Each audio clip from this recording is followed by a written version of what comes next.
Hello friends, welcome to this session of video.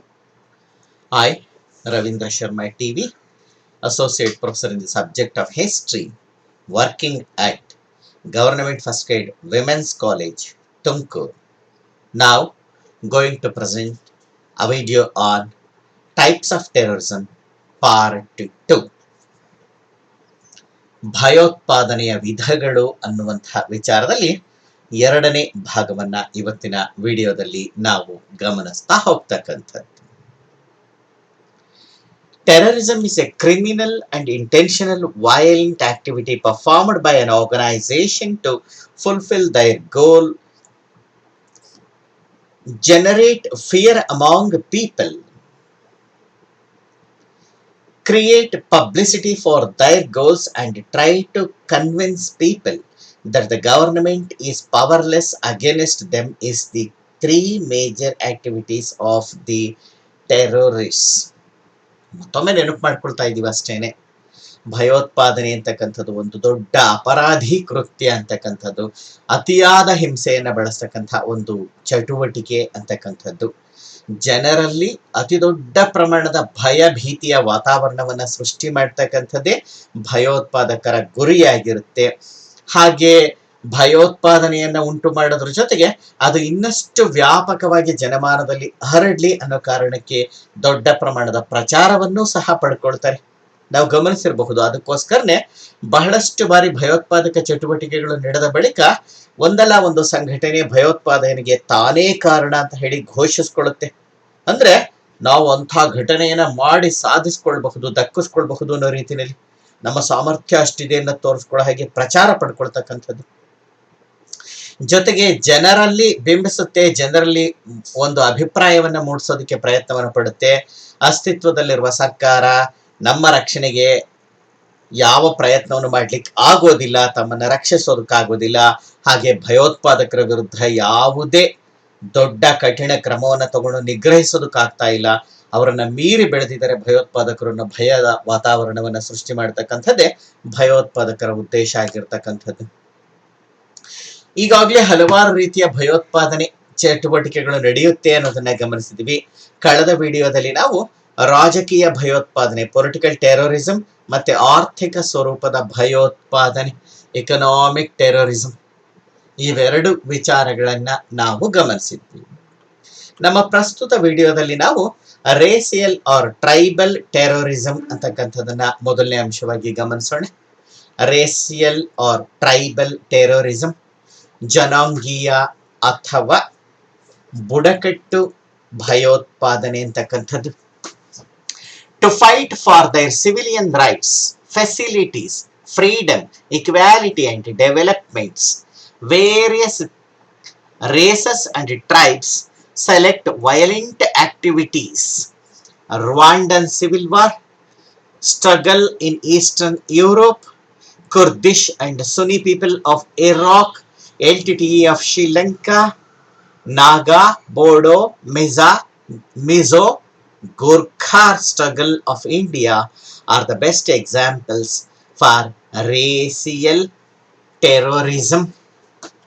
ಈ ಜನಾಂಗೀಯ ಅಥವಾ ಬುಡಕಟ್ಟು ಭಯೋತ್ಪಾದನೆ ಅಂತಕ್ಕಂಥ ಇನ್ನೊಂದು ವಿಧದ ಭಯೋತ್ಪಾದನೆ ಏನಿದೆ, ಇದರ ಮೂಲ ಕಾರಣ ಅಂತ ಹೇಳಿದ್ರೆ ನಿರ್ದಿಷ್ಟ ಸಮುದಾಯದ ಜನತೆ, ನಿರ್ದಿಷ್ಟ ಜನಾಂಗ ಅಥವಾ ಬುಡಕಟ್ಟಿಗೆ ಸೇರಿದಂತಹ ಜನತೆ ತಮ್ಮ ಮೂಲಭೂತ ಹಕ್ಕುಗಳಿಗಾಗಿ ಹೋರಾಟವನ್ನು ಮಾಡಬೇಕಾದಂತಹ ಪರಿಸ್ಥಿತಿ, ಸೌಲಭ್ಯ ಸೌಕರ್ಯಗಳನ್ನ ಪಡ್ಕೊಳ್ಳಿಕ್ಕೆ ಹೋರಾಡಬೇಕಾಗುತ್ತೆ, ಸ್ವಾತಂತ್ರ್ಯವನ್ನ ಪಡ್ಕೊಳ್ಳಿಕ್ಕೆ ಹೋರಾಟ ಮಾಡಬೇಕಾಗುತ್ತೆ, ಸಮಾನತೆ, ಸಮಾನ ಅವಕಾಶಗಳು ಮತ್ತು ಎಲ್ಲ ರೀತಿಯ ಸಮಾನತೆಗೋಸ್ಕರ ಹೋರಾಟವನ್ನ ಮಾಡಬೇಕಾಗುತ್ತೆ, ಅಭಿವೃದ್ಧಿಯನ್ನ ಸಾಧನೆ ಮಾಡ್ಕೊಳ್ಳಿಕ್ಕೆ ಹೋರಾಟಕ್ಕೆ ಇಳಿಬೇಕಾಗುತ್ತೆ. ಈ ತರಹದ ಹೋರಾಟ ಅತಿಯಾದ ಹಿಂಸಾತ್ಮಕ ಸ್ವರೂಪವನ್ನ ಪಡ್ಕೊಂಡಾಗ ಅದನ್ನೇ ನಾವು ರೇಸಿಯಲ್ ಆರ್ ಟ್ರೈಬಲ್ ಟೆರರಿಸಂ ಅಂತ ಹೇಳಿ ಕರೀತಕ್ಕಂಥದ್ದು, ಜನಾಂಗೀಯ ಅಥವಾ ಬುಡಕಟ್ಟು ಭಯೋತ್ಪಾದನೆ ಅಂತ ಹೇಳಿ ನಾವು ಕರೀತಕ್ಕಂಥದ್ದು. ರುವಾಂಡಾ ಅಂತಕ್ಕಂಥ ದೇಶ, ಆಫ್ರಿಕಾದಲ್ಲಿ ಇರ್ತಕ್ಕಂಥ ದೇಶ ರುವಾಂಡಾ, ಹಿಂದೆ ಅದನ್ನ ಝ್ವೈರ್ ಅಂತ ಹೇಳಿ ಕರಿತಾ ಇದ್ದಿದ್ದು. ಆ ದೇಶದಲ್ಲಿ ಕಾಣಿಸ್ಕೊಂಡಂತಹ ಅಂತರ್ಯುದ್ಧ ಇದಕ್ಕೊಂದು ಅತ್ಯುತ್ತಮ ಉದಾಹರಣೆ.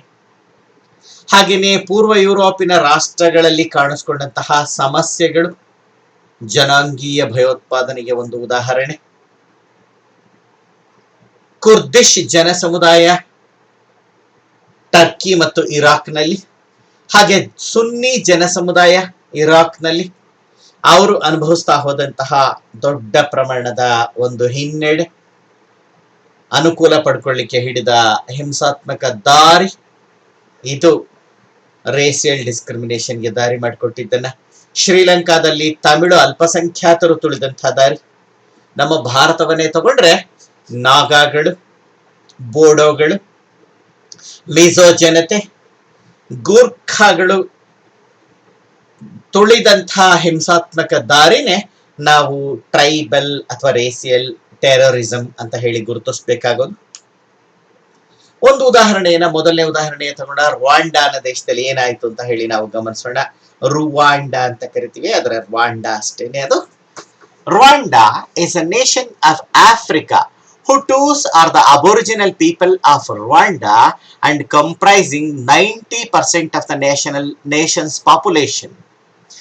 They were poor, uneducated people depending on agriculture.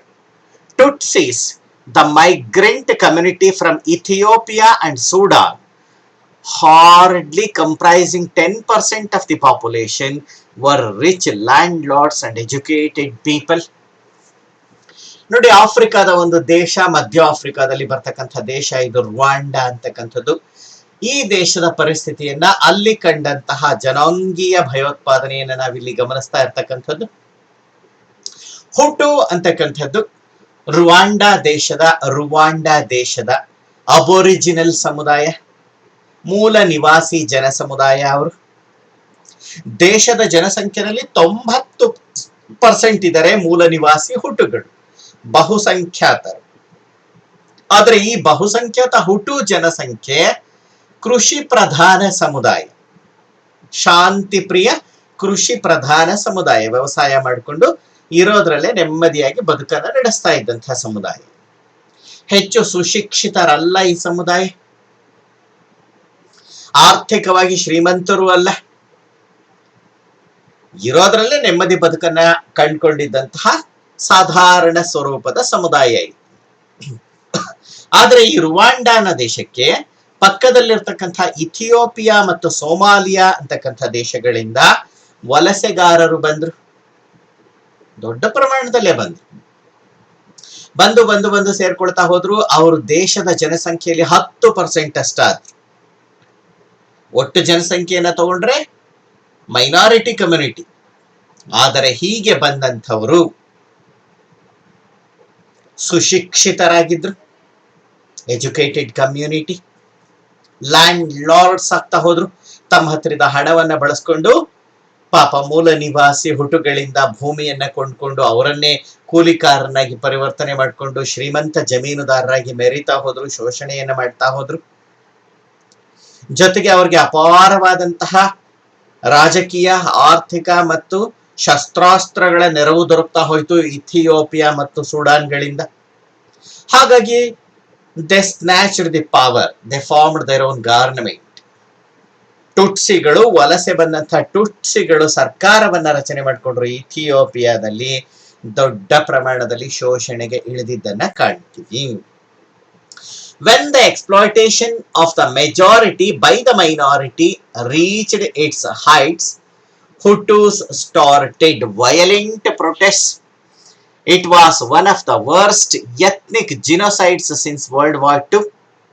The civil war between the Hutus and the Tutsis began in 1990 and more than 30 lakh people were killed so far. ನೋಡಿ, ಅಲ್ಪಸಂಖ್ಯಾತರು ಮಿತಿಮೀರಿದ ರೀತಿಯಲ್ಲಿ ಬಹುಸಂಖ್ಯಾತರನ್ನ ಎಲ್ಲ ರೀತಿಯಲ್ಲಿ ಶೋಷಣೆ ಮಾಡ್ತಾ ಹೋದ್ರು. ಬಹುಸಂಖ್ಯಾತರಿಗಿದ್ದ ಎಲ್ಲ ಸೌಲಭ್ಯ ಸೌಕರ್ಯಗಳನ್ನ ಕಿತ್ಕೊಳ್ತಾ ಹೋದ್ರು. ಬಹುಸಂಖ್ಯಾತರಿಗೆ ರಾಜಕೀಯ ಹಕ್ಕುಗಳನ್ನೇ ಕೊಡದಲೇ ಹೋದ್ರು. ಇನ್ನಿಲ್ಲದ ಹಾಗೆ ಅವರನ್ನ ಹಿಂಸೆಗೆ ಒಳಪಡಿಸ್ತಾ ಹೋದ್ರು.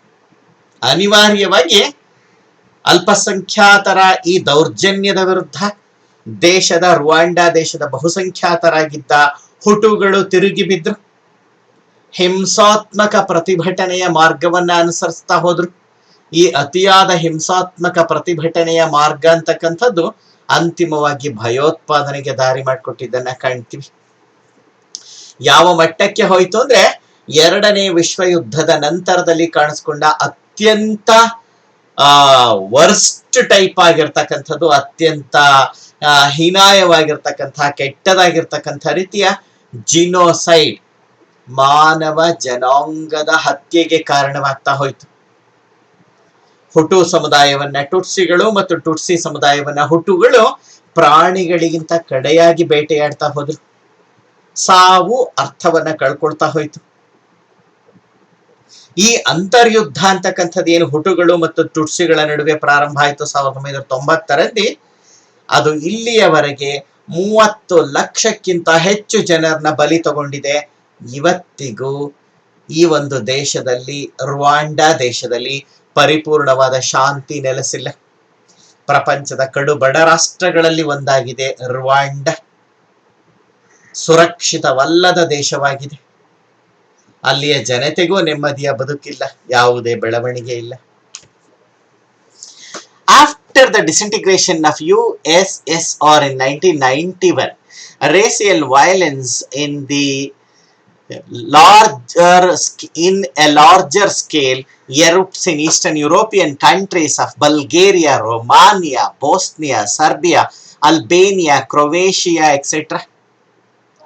In Iraq and Turkey, the minority Kurdish community founded Kurdish Workers' Party KWP and chose the violent way to achieve their independence, which is yet to be a reality. ನೋಡಿ, ಇನ್ನೆರಡು ಘಟನೆಗಳನ್ನ ನಾವಿಲ್ಲಿ ಗಮನಿಸ್ತಾ ಇದ್ದೀವಿ ಜನಾಂಗೀಯ ಭಯೋತ್ಪಾದನೆಗೆ ಸಂಬಂಧಪಟ್ಟ ಹಾಗೆ. ಪೂರ್ವ ಯುರೋಪಿನ ರಾಷ್ಟ್ರಗಳ ಸಮಸ್ಯೆಯನ್ನು ಗಮನಿಸ್ತಾ ಇದ್ದೀವಿ. ನಮಗೆ ಗೊತ್ತಿದೆ 1991ರಲ್ಲಿ Union of Soviet Socialistic Republic ಅಥವಾ ಸೋವಿಯತ್ ಯೂನಿಯನ್ ಅಂತಕ್ಕಂಥ ಒಕ್ಕೂಟ ವ್ಯವಸ್ಥೆ ಕುಸಿದು ಬಿತ್ತು. USSR ಛಿದ್ರವಾಗಿ 15 ಸ್ವತಂತ್ರ ದೇಶಗಳು ಹುಟ್ಕೊಂಡು, ಅದು ಕೋಲ್ಡ್ ವಾರ್ ಕೊನೆಗೊಳ್ಳೋದಕ್ಕೂ ಕಾರಣವಾಯಿತು, ಏಕಧ್ರುವ ಪ್ರಪಂಚ ಕಾಣಿಸ್ಕೊಳ್ಳಿಕ್ಕೂ ಕಾರಣವಾಯಿತು, ಅದು ಬೇರೆ. ಆದರೆ ಈ ಘಟನೆಯಿಂದ ಪೂರ್ವ ಯುರೋಪಿನ ರಾಷ್ಟ್ರಗಳ ಮೇಲೆ ಇದ್ದ ರಷ್ಯಾದ ಬಿಗಿ ಹಿಡಿತನೂ ಹೋಯಿತು. ಆ ಪೂರ್ವ ಯುರೋಪಿನ ರಾಷ್ಟ್ರಗಳಲ್ಲಿ ದೊಡ್ಡ ಪ್ರಮಾಣದಲ್ಲಿ ಈ ಒಂದು ಜನಾಂಗೀಯ ಭಯೋತ್ಪಾದನೆ ಪ್ರಾರಂಭವಾಗ್ತಾ ಹೋಯಿತು. ಅಲ್ಪಸಂಖ್ಯಾತ ಸಮುದಾಯವನ್ನ ಬಹುಸಂಖ್ಯಾತ ಸಮುದಾಯದವರು ಯಾವಾಗ ಮಿತಿಮೀರದ ಶೋಷಣೆಗೆ ಒಳಪಡಿಸ್ತಾ ಹೋದ್ರೋ, ಆಗ Albania, Romania, Bulgaria, Croatia, Bosnia, Serbia, ಈ ಬಾಲ್ಕನ್ ರಾಷ್ಟ್ರಗಳಲ್ಲಿ, ಇವನ್ನೆಲ್ಲ ಒಟ್ಟಾಗಿ ಬಾಲ್ಕನ್ ರಾಷ್ಟ್ರಗಳು ಅಂತ ಹೇಳಿ ಕರೀತಾರೆ. ಈ ಬಾಲ್ಕನ್ ರಾಷ್ಟ್ರಗಳಲ್ಲಿ ಮಿತಿ ಮೀರಿದ ರೀತಿಯಲ್ಲಿ ಭಯೋತ್ಪಾದನೆ ಪ್ರಾರಂಭವಾಗಿದ್ದನ್ನ, ಜನಾಂಗೀಯ ಭಯೋತ್ಪಾದನೆ ಪ್ರಾರಂಭವಾಗಿದ್ದನ್ನ ಕಾಣ್ತೀವಿ.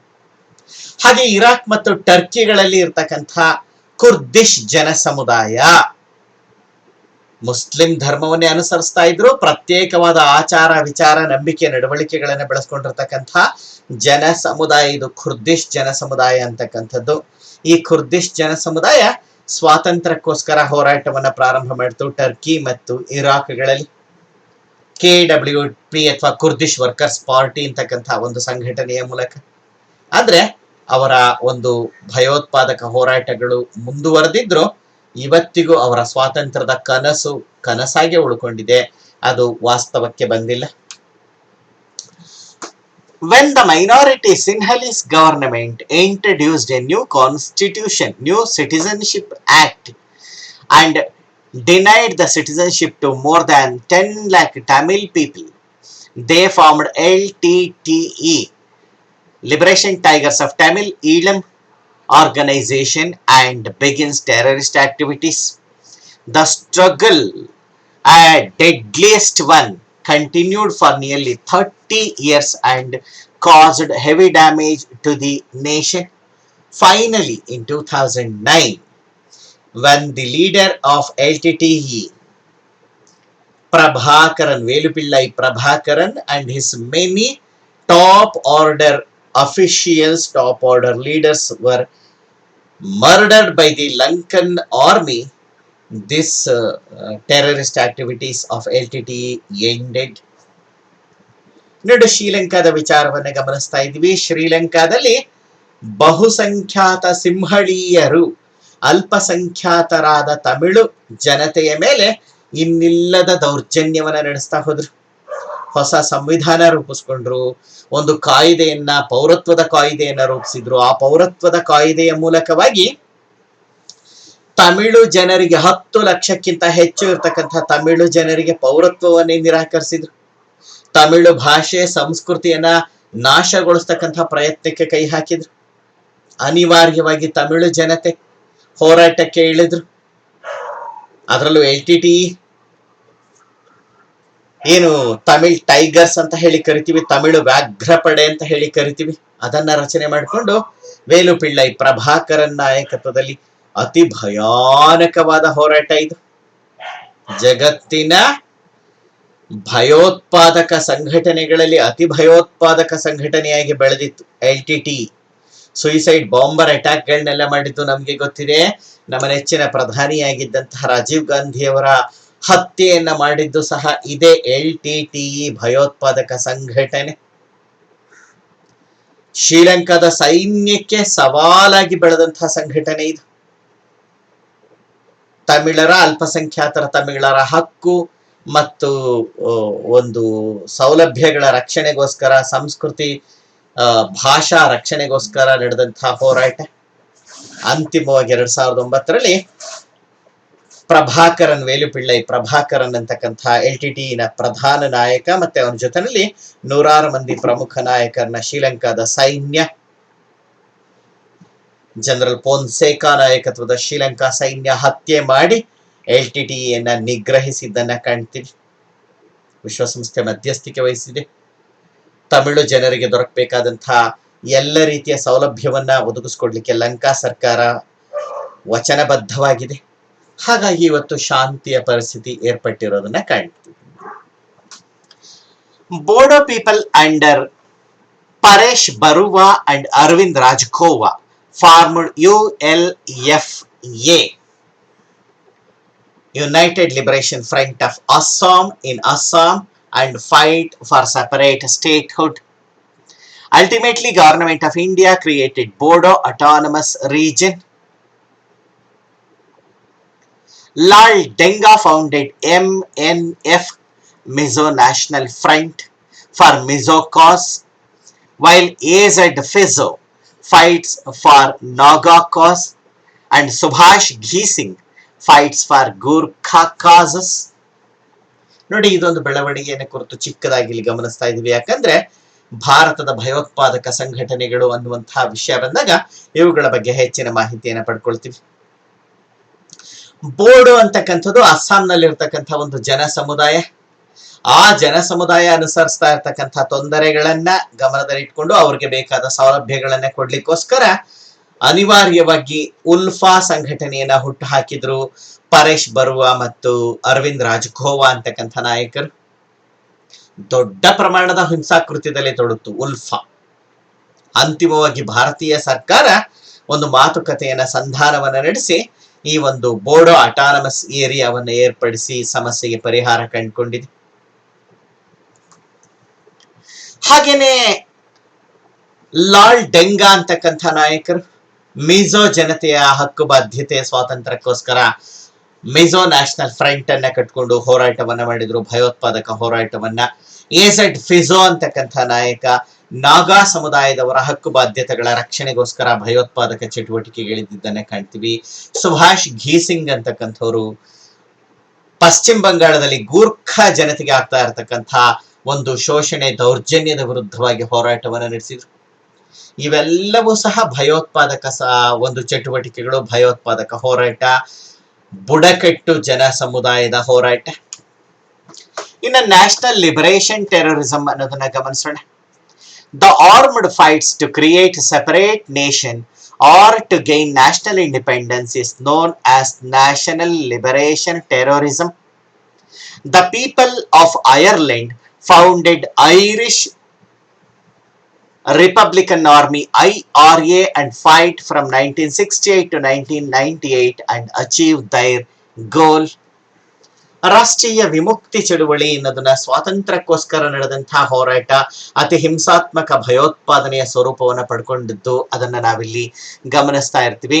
ಈ ಹೋರಾಟಗಾರರ ಮುಖ್ಯ ಉದ್ದೇಶ ಸ್ವಂತ ಲಾಭ ಅಲ್ಲ, ರಾಷ್ಟ್ರದ ಸ್ವಾತಂತ್ರ್ಯ ಅಂತಕ್ಕಂಥದನ್ನ ನಾವಿಲ್ಲಿ ಗಮನಿಸಬೇಕು. ಪರಕೀಯರ ದಬ್ಬಾಳಿಕೆ ದೌರ್ಜನ್ಯದ ಆಡಳಿತದ ವಿರುದ್ಧವಾಗಿ ನಡೀತಕ್ಕಂಥ ಹೋರಾಟ ಇದು. ಉದ್ದೇಶ ತುಂಬಾ ಒಳ್ಳೆಯದು.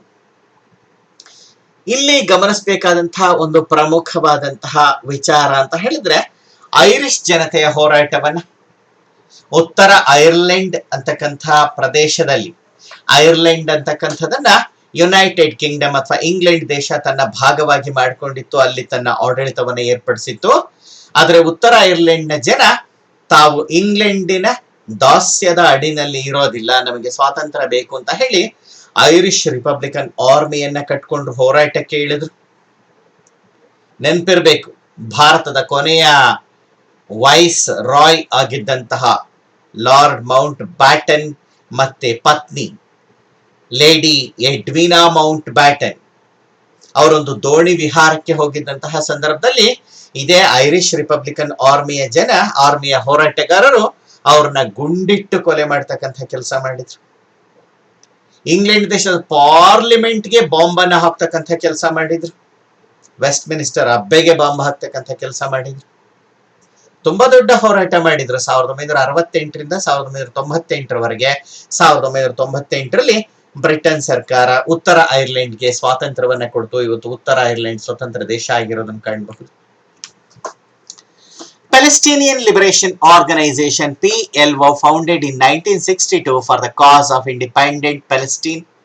Yasser Arafat organized large-scale terrorist activities on Israel to achieve independent Palestine. Palestine got autonomous status. ನೋಡಿ, ಇದು ಅಷ್ಟೇ. ಮೂಲತಃ ಪ್ಯಾಲೆಸ್ಟೀನ್ ಅಂತಕ್ಕಂಥದ್ದು ಅರಬ್ ಮುಸ್ಲಿಮರ ರಾಷ್ಟ್ರವಾಗಿತ್ತು. ಮ್ಯಾಂಡೇಟ್ ಅವಧಿನಲ್ಲಿ ಬ್ರಿಟನ್ ಸರ್ಕಾರ ಪ್ರಪಂಚದ ಯಾವುದೇ ಕಡೆಯಿಂದ ಬೇಕಾದರೂ ಯಹೂದಿಗಳು ಬಂದು ನೆಲೆಸೋದಕ್ಕೆ ಅವಕಾಶವನ್ನ ಕೊಡ್ತಾ ಹೋಯ್ತು. ಯಹೂದಿಗಳು ಲಕ್ಷ ಸಂಖ್ಯೆಯಲ್ಲಿ ಬಂದು ಸೇರಿದ್ರು. ಹೋರಾಟ ಶುರುವಾಯಿತು ಎರಡು ಸಮುದಾಯಗಳ ನಡುವೆ, ಯಹೂದಿಗಳು ಮತ್ತು ಅರಬ್ ಮುಸ್ಲಿಮರ ನಡುವೆ. ಮಿತಿಮೀರಿದ ಹಿಂಸಾ ಕೃತ್ಯಗಳು, ಅದರಲ್ಲೂ ಯಹೂದಿಗಳು ಇರ್ಗುನ್ ಅಂತಕ್ಕಂಥ ಸಂಘಟನೆಯನ್ನ ರೂಪಿಸ್ಕೊಂಡು ವಿಪರೀತ ಹಿಂಸಾ ಕೃತ್ಯಕ್ಕೆ ಇಳಿದದ್ದು. ಸಮಸ್ಯೆಯನ್ನು ಬಗೆಹರಿಸಲಿಕ್ಕೆ ಆಗ್ದಲೇ ಹೋದಾಗ ವಿಶ್ವಸಂಸ್ಥೆಗೆ ಕೊಡ್ತು ಬ್ರಿಟನ್ ದೇಶ. ವಿಶ್ವಸಂಸ್ಥೆ ಎರಡು ದೇಶನೇ ಮಾಡಿ ಹಾಕ್ತು, ಪ್ಯಾಲೆಸ್ಟೈನೇ ಬೇರೆ ಇಸ್ರೇಲೇ ಬೇರೆ ಅಂತ ಹೇಳಿ. ಆದ್ರೆ ಪ್ಯಾಲೆಸ್ಟೈನ್ ನಲ್ಲಿ ಅರಬ್ ಸರ್ಕಾರ ರಚನೆ ಆಗ್ಲೇ ಇಲ್ಲ, ಯುದ್ಧ ಪ್ರಾರಂಭ ಆಗ್ಬಿಡ್ತು. ಇವತ್ತಿಗೂ ಪ್ಯಾಲೆಸ್ಟೈನ್ ನಲ್ಲಿ ಸ್ವತಂತ್ರ ಸರ್ಕಾರ ಅಸ್ತಿತ್ವಕ್ಕೆ ಬರೋಕ್ಕಾಗಿಲ್ಲ. ಆಟಾನಮಸ್ ವ್ಯವಸ್ಥೆಯನ್ನು ಮಾಡಿಕೊಟ್ಟಿದ್ದಾರೆ ಅಷ್ಟೇ. 1962ನೇ ವರ್ಷದಲ್ಲಿ ಅಹಮದ್ ಜಿಕ್ವೈರಿ ಅಂತಕ್ಕಂಥ ಈಜಿಪ್ಟಿನ ಧಾರ್ಮಿಕ ನಾಯಕ ಪ್ಯಾಲೆಸ್ಟೈನ್ ಲಿಬರೇಷನ್ ಆರ್ಗನೈಸೇಷನ್, ಪ್ಯಾಲೆಸ್ಟೈನ್ ವಿಮುಕ್ತಿ ಸಂಘಟನೆಯನ್ನ ರೂಪಿಸಿದ. ಅದರ ಮಹಾನಾಯಕರಾಗಿ ಬೆಳೆದಿದ್ದ ಯಾಸರ್ ಆರಾಫತ್ ಬರೀ ಹೋರಾಟಕ್ಕೆ ಇಳಿಲ್ಲ, ಅತ್ಯಂತ ಹಿಂಸಾತ್ಮಕವಾದಂತಹ ಹೋರಾಟ.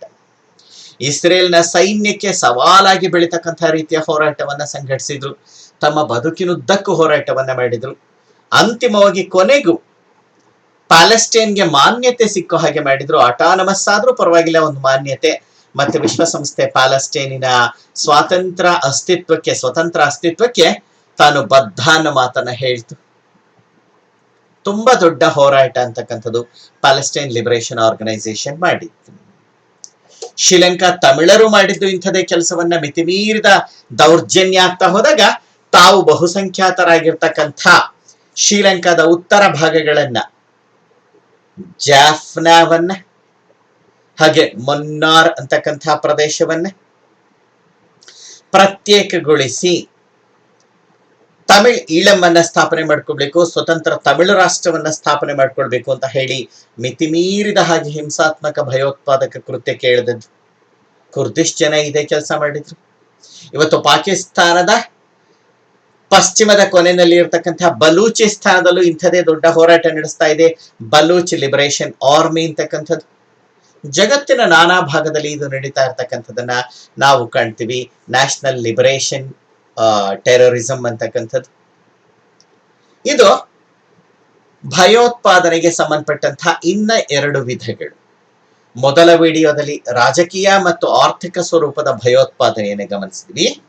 ನಾವು ಈ ವಿಡಿಯೋದಲ್ಲಿ ಪ್ರಧಾನವಾಗಿ ಗಮನಿಸ್ತಾ ಹೋದದ್ದು ಭಯೋತ್ಪಾದನೆಗೆ ಸಂಬಂಧಪಟ್ಟಂತಹ ಇನ್ನೆರಡು ವಿಧಗಳನ್ನ, ಜನಾಂಗೀಯ ಅಥವಾ ಬುಡಕಟ್ಟು ಭಯೋತ್ಪಾದನೆ ಮತ್ತು ರಾಷ್ಟ್ರೀಯ ವಿಮುಕ್ತಿ ಭಯೋತ್ಪಾದನೆ ಅಂತಕ್ಕಂಥ ವಿಚಾರಗಳನ್ನು.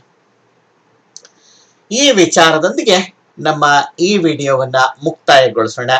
ಇನ್ನೊಂದು ವಿಡಿಯೋದಲ್ಲಿ ನಾವು ಧಾರ್ಮಿಕ ಭಯೋತ್ಪಾದನೆ ಮತ್ತು ರಾಜ್ಯ ಪ್ರೇರಿತ ಭಯೋತ್ಪಾದನೆ ಹೇಗಿದೆ, ಅದರ ಸ್ವರೂಪ ಏನು ಅಂತಕ್ಕಂಥ ಅಂಶಗಳನ್ನ ಗಮನಿಸ್ತಾ ಹೋಗೋಣ.